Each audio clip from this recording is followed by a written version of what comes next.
Hey guys, I'm Katiedyd and welcome to my book Nook.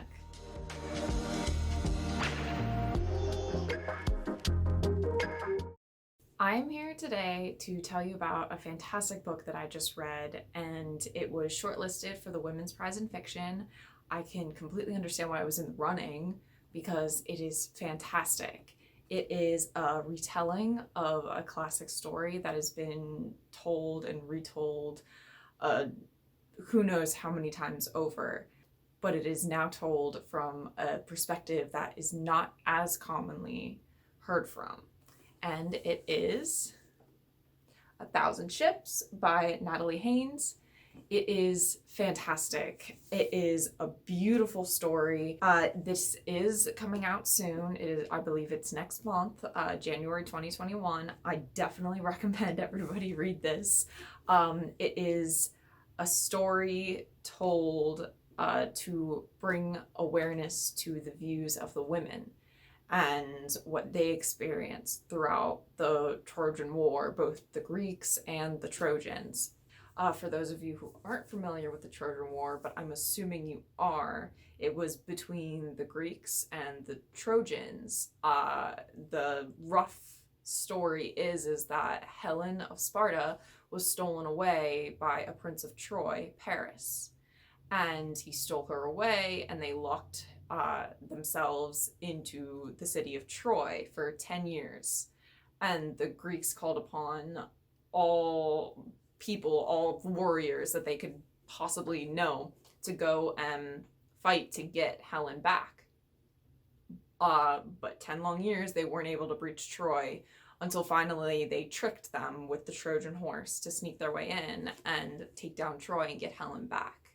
So this story focuses on the women all over, throughout all the different stories that play a part in that. Anywhere from goddesses down to the humans. They even talk about some nymphs and different mythologies that you may have only briefly heard of. How the book is set up is it's divided into chapters, and in a majority of the chapters are from a different women's perspective that played a part in the Trojan War.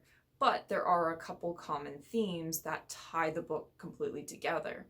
One of which is the Trojan women, who talk about what it was like after Troy fell, because for most of us, we just know up until knowing that Troy fell, and then after that, we have no idea what happened to those people.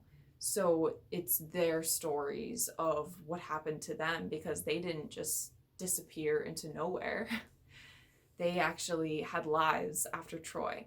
Another common theme that I think is one of the most important things that tie this book together is Calliope, I believe. Yes, Calliope. She is a muse, the muse that is talked about in mythology, and she speaks to a poet throughout the book.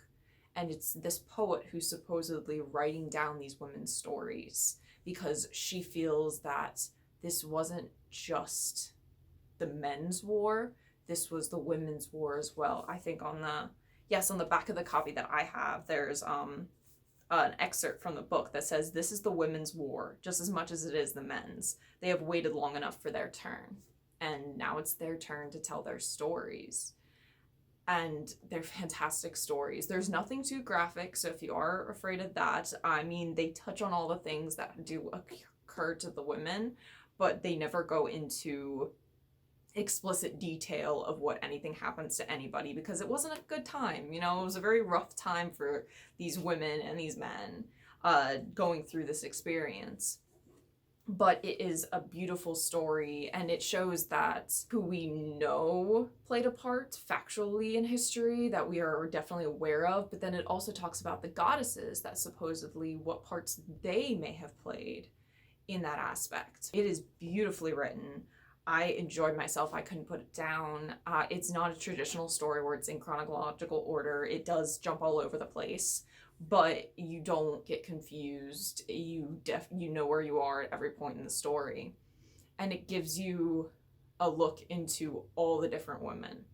And the weak ones, the strong ones, the ones that died, the ones that managed to live. and how the war affected them, but then also how they affected the war. And again, this is a piece of fiction, so it's not entirely factual in any sense, but it is a good starting place for wondering how they handled it and how they felt about the war. Because I always felt that shouldn't they be angry at Helen that Helen and Paris, because they were the start of this war, but as far as what I have read, nothing really touched on that aspect. It was always just saying that they started it. But I gotta say, in this book, they definitely back up my theory that they were not happy with Helen for being a part of the start of the war. But then it also plays into the part that maybe it wasn't just human actions that caused the war, that maybe the gods, if there are gods, especially at this time, played a part in what the humans did and how the world revolves around the gods. This book gets fantastic reviews. One review in particular on the cover of my book copy was by Madeline Miller. With her trademark passion, wit, and fierce feminism, Haynes gives a much-needed voice to the silenced women of the Trojan War. And she really does, because we only know so much, because history is written by the winners, and in this aspect, the winners were the Greek men.